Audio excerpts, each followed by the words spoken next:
Vaxtımız xeyir. Deməli, biz dedik ki, qrammatika iki şöbədən ibarətdir. Sintaksis və morfologiyadan. Morfologiyada biz öyrəndik nitq hissələrini. Sintaksisdə öyrənəcəyik isə qrammatikanın bölməsi olan sintaksisdə isə öyrənəcəyik söz birləşmələrini, cümlələri, cümlə üzvlərini, sonra cümlə üzvləri ilə əlaqəli olmayan sözləri, məqsəd və intonasiyaya görə cümlənin növlərini, cümlənin quruluşca növlərini və s. biz harda öyrənirik? Sintaksisdə öyrənirik. Bəs söz birləşmələri nədir? Söz birləşmələri iki və daha artıq müstəqil sözün, baxın, şərtində görün nə deyirik? Deyirik, iki və daha artıq sözün, müstəqil sözün məna və qrammatik cəhətdən birləşməsinə deyir. Həm məna, həm də qrammatik cəhətdən birləşməlidir və ikidən artıq burada müstəqil leksik mənalı söz olmalıdır. Leksik mənalı söz deyəndə nəyi nəzərdə tuturuq? Yəni əsas nitq hissələrini nəzərdə tuturuq. Müstəqil leksik mənalı o sözlərim var ki, bunlar əsas nitq hissələri olsun. Yəni söz birləşmələrini yaratmaq üçün bizə hökmən əsas nitq hissələri lazımdır. 2 əsas nitq hissəsi. Deməli, 2 əsas müstəqil leksik mənalı sözün məna və qrammatik cəhətdən birləşməsindən yaranır. Sonra deyə bilərik ki, məsələn, mənim həyatım. Söz birləşməsidirmi? Bəli, söz birləşməsidir. Mənim bir leksik mənalı sözdür, həyatım da bir leksik mənalı, müstəqil leksik mənalı söz olduğuna görə burada mənim həyatım söz birləşməsi rolunu oynayır. Amma məsələn, deyəcək ki, kömək etmək söz birləşməsidir. Yox, kömək etmək söz birləşməsi deyil. Nəyə görə söz birləşməsi deyil? Burada kömək etmək tərkibi feildir. Çünki etmək burada müstəqil leksik mənanı bildirmir. Etmək, olmaq, bilməyin müstəqil leksik məna bildirdiyi məqamlar var idi. Onları yadınıza salın, xatırlayın. Burada etmək həmin o mənanı vermədiyinə görə kömək etmək burada bir sözə bərabərdir. Və biz də dedik söz birləşmələri 2 və daha artıq müstəqil leksik mənalı sözün birləşməsindən yaransın. Kömək etmək bərabərdir bir leksik mənalı söz olduğuna görə kömək etməyə biz sadə söz deyirik. Yəni mürəkkəb söz deyirik. Söz birləşməsi demirik. Sonra namaz qılmaq. Burada namaz qılmaqda söz birləşməsi olmayacaq, çünki namaz qılmaq bərabərdir bir sözə. Söz birləşməsi də 2 və daha artıq sözün birləşməsindən yaranır. Məsələn, deyə bilərik, qızıl üzük, daş, hasar. Görürsünüz, hər bir tərəfi müstəqil leksik mənalı sözlərdən birləşdiyinə görə bunlara söz birləşmələri deyirik. Sonra evə doğru, evə sarı, bizə tərəf, sənin üçün. Bunlar söz birləşməsi sayılmayacaq. Nəyə görə? Evə müstəqil leksik mənalı sözdür. Yəni əsas nitq hissəsidir. Doğru qoşmadır. Əsas nitq hissəsi deyil. Yəni müstəqil leksik mənası yoxdur deyə çıxdıq. Evə müstəqil leksik mənalı sözdür. Sarı qoşmadır. Yəni müstəqil leksik mənası yoxdur. Tərəfində müstəqil leksik mənası yoxdur bu birləşmədə. Üçünün də. Buna görə evə doğru, evə sarı, bizə tərəf, sənin üçün söz birləşməsi sayılmır. Qoşmalı sözlər sayılır bunlar. Bunlara bəs nə deyəcək müəllimə? Qoşmalı sözlər. Qoşmalı sözlər sayılacaq. Sonra deyə bilərik ki, evə tərəf gedən. Müəllimə, bəs evə tərəf gedən söz birləşməsi sayılır? Bəli, sayılır. Çünki burada evə bir müstəqil leksik mənalı sözdür. Gedən də bir leksik mənalı sözdür. Tərəf isə burada leksik mənası olmayan sözdür. Amma 2 dənə leksik mənalı söz var. Deməli, bu söz birləşməsi sayılacaq. Sadə söz birləşməsi. Bu da belə. İndi danışacağıq söz birləşmələrinin quruluşca növlərindən. Sadə və mürəkkəb. Bəs sadə və mürəkkəb söz birləşmələri nədir? Sadə söz birləşmələrində 2 müstəqil leksik mənalı sözdən ibarət olur. Mürəkkəb söz birləşmələrində isə 3 və daha artıq müstəqil leksik mənalı sözlər olmalıdır. Məsələn, burada yazmışdıq daş bina. Daş bina. Bu müstəqil leksik mənalı quruluşca sadə, müstəqil leksik mənalı sözlərin birləşməsindən yarandığına görə quruluşca sadə söz birləşməsi. Çünki 2 dənə sadə söz var. Müstəqil leksik mənalı söz var daha doğrusu. Daş və bina. Bu nədir? Bu sadə söz birləşməsidir. Sonra deyəcəyik ki, daş, binaya doğru. Daş binaya doğru. Bəs müəllimə, bu mürəkkəb söz birləşməsidir yoxsa sadə? Uşaqlar, baxın, daşın müstəqil leksik mənası var, bir söz. Binaya sözünün müstəqil leksik mənası var, iki söz. Doğru sözü isə müstəqil leksik mənası olmayan sözdür. Burada iki müstəqil leksik mənalı söz olduğuna görə buna sadə söz birləşməsi deyəcəyik. Sadə söz birləşməsidir. Sonra deyə bilərik ki, gözəl həyat yaşamaq. Bəs bu mürəkkəb söz birləşməsidirmi? Bəli.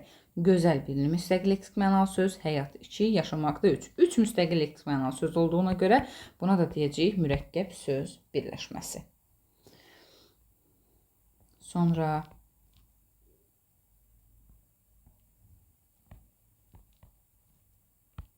evə doğru gələn. Bəs bu necə söz birləşməsidir? Evə bir müstəqil leksik mənalı sözdür. Doğru müstəqil leksik mənası yoxdur. Gələn isə bir müstəqil leksik mənalı sözdür. Burada da iki müstəqil leksik mənalı söz olduğuna görə buna da sadə söz birləşməsi deyəcəyik. Yəni, söz birləşmələrinin quruluşunu taparkən onların tərkibində neçə sözün iştirak eləməyinə baxmırıq. Baxırıq ki, neçə müstəqil leksik mənalı söz var. Yəni, neçə əsas nitq hissəsi var. Ona əsasən quruluşunun sadə yoxsa mürəkkəb olduğunu qeyd edirik. Sonra söz birləşmələrində aslı əsas tərəf, birinci, ikinci tərəf anlayışı var. Məsələn, bir dənə sözün üzərində izah eləyək. Həyatın qanunu. Qanunu.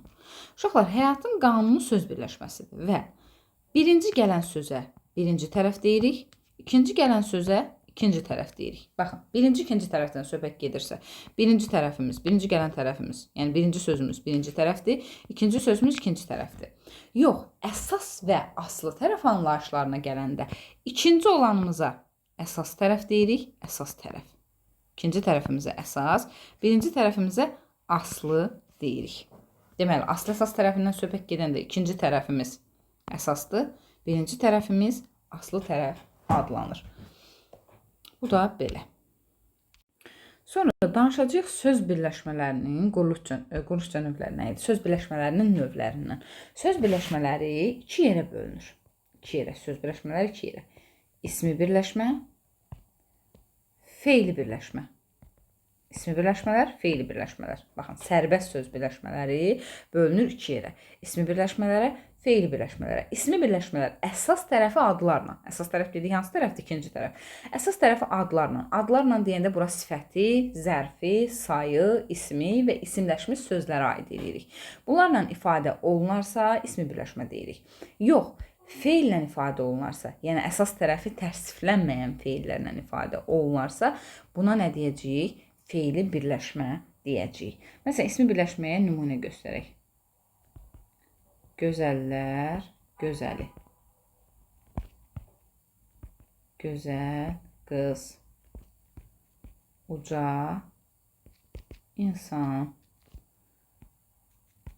Hündür dağ. İsmi birləşmə, əsas tərəfə baxırıq. Gözəli sifətlə, qız isimlə, insan isimlə, dağ isimlə. Əsas tərəfi adlarla olan sözlərlə ifadə olunduğuna görə bunlara nə deyirik? İsmi birləşmə. Feili birləşmənin isə dedik əsas tərəfi feilin təsvirlənməyən formaları ilə ifadə olunsun. Feilin təsvirlənməyən formaları hansıları idi? Məsdər idi, feil sifəti idi, feil bağlama idi. Məsələn, deyirəm ki, kitab oxuyan da şəhərdən gələn evə getmək. Bəs bunlar feili birləşmədir, ya yox, feili birləşmədir. Əsas tərəfə baxın, oxuyanda feil bağlaması ilə. Əsas tərəfə baxın, feil sifətlə. Əsas tərəfə baxın, məsdərlə ifadə olunur. Buna görə bu birləşmələrə nə deyirik? Feili birləşmələr deyirik. Sonra ismi birləşmələrdən danışırıq. İsmi birləşmələrin növləri əslində proqramdan çıxardılıb, yəni düşmür, sual olaraq da düşmür. Amma bəzi məqamlarda bizə lazım olacaq deyə ismi birləşmələrin qısa məlumat verəcəm ki, ismi birləşmənin 3 növü var. Birinci növ, ikinci növ, üçüncü növ təyinli söz birləşmələri. Birinci növ təyinli söz birləşmələrinin formal bir əlaməti yoxdur. Məsələn, gözəllər gözəldir, gözəl qızdır, uca insandır, hündür dağdır. Bunlar birinci növ ismi birləşmələrdir. Görürsünüz, tərəflərində xüsusi bir şəkilçi yoxdur. Şəkilçilər var, burada dərsizlər şəkilçisi var, iş şəkilçisi var. Yəni xüsusi mənsubiyyət və hal şəkilçilərindən söhbət gedir. İştirak etmədiyinə görə bunlara birinci növ ismi birləşmələr deyirik. Sonra ikinci növ ismi birləşmələr var ki, ikinci növ ismi birləşmələrdə birinci tərəf şəkilçisiz, ikinci tərəf isə mənsubiyyət şəkilçisi qəbul etmiş sözlərlə ifadə olunur. Adlarla ifadə olunur daha doğrusu. Məsələn, deyirik ki, həyat qanunu. Həyat qanunu. Görürsünüz, həyat sözü qeyri-müəyyən gəlik haldadır. Həyatın qanunu. Birinci tərəf qeyri-müəyyən gəlik halda, ikinci tərəf isə mənsubiyyət şəkilçisi ilə işlənib qanunu. Həyatın qanunu. Buna nə deyirik? İkinci növ təyin söz birləşməsi deyirik. Üçüncü növ təyin söz birləşməsinin isə birinci tərəfində yəlik hal, ikinci tərəfində isə mənsubiyyət şəkilçisi olmalıdır. Yəni birinci tərəf müəyyən yəlik halda olacaq artıq burada. Məsələn, həyat qanunu ikinci növdürsə, həyatın qanunu. Bu formada yazılsa, biz buna nə deyəcəyik? Üçüncü növ təyini söz birləşməsi deyəcəyik. Çünki birinci tərəfdə müəyyən yəlik hal şəkilçisi var. Müəyyən yəlik haldadır daha doğrusu. İkinci tərəfdə mənsubiyyət şəkilçisi qəbul edir. Buna da nə deyirik? Üçüncü növ təyini söz birləşməsi deyirik. Sonra fe'li birləşmələr. Fe'li birləşmələri qeyd elədik. Dedik fe'li birləşmələr əsas tərəfi fe'lin təsviflənməyən formaları ilə, yəni məsdər, fe'l, sifət, fe'l bağlama ilə ifadə olunsun və fe'li birləşmənin əsas tərəfində müəyyən hallar baş verir. Yəni subyekt, birinci tərəf, ikinci tərəfi müxtəlif cəhətdən izah edir. Müxtəlif cəhətdən. Məsələn, deyə bilərik ki, burada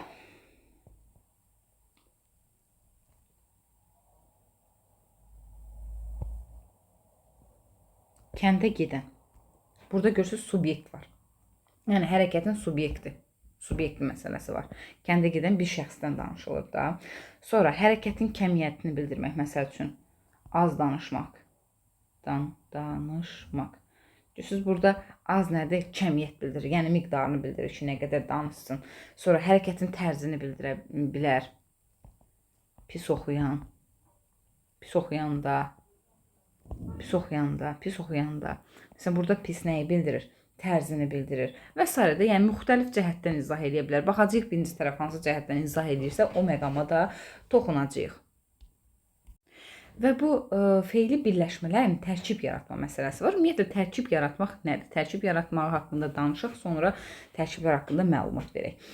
Uşaqlar, tərkib odur ki, bu fe'li bağlama, məsdər və fe'l sifət özündən əvvəl müəyyən sözləri ətrafına yığaraq birlikdə bir cümlə üzvü olur və tərkib yaradır. Məsələn, deyə bilərəm ki,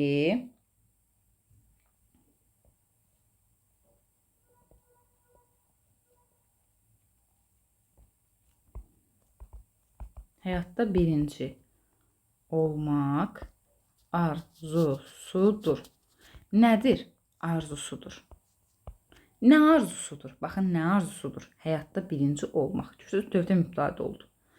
Və burada olmaq məsdəri, görürsünüz, olmaq məsdərdir. Məsdəri.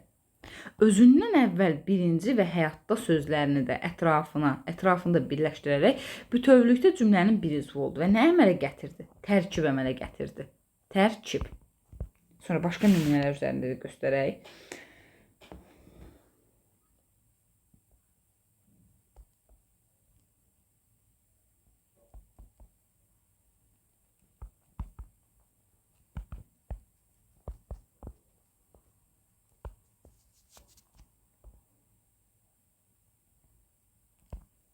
Lazımdır. Nədir lazımdır? Lazım olan nədir? Yaxşı oxumaq üçün çox çalışmaq. Lazım olan nədir? Yaxşı oxumaq üçün çox çalışmaq. Görürsünüz, yaxşı oxumaq üçün çox çalışmaq. Burada çalışmaq məsdəri özündən əvvəl çoxu, üçünü, oxumağı, yaxşı sözlərini birləşdirdi və nə əmələ gətirdi? Tərkib. Məsdər tərkibi. Bax, tərkib bu deməkdir.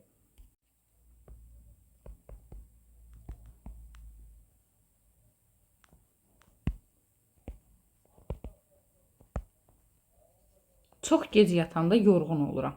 Nə edirəm? Yorğun oluram. Nə vaxt yorğun oluram? Mən nə vaxt yorğun oluram? Çox gec yatanda. Nə vaxt? Çox gec yatanda.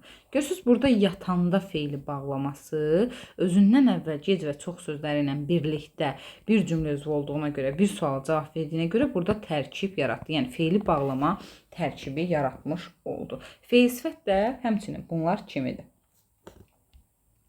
Və bax bu bütün feili birləşmələr deyir ya, kəndə gedən, az danışmaq.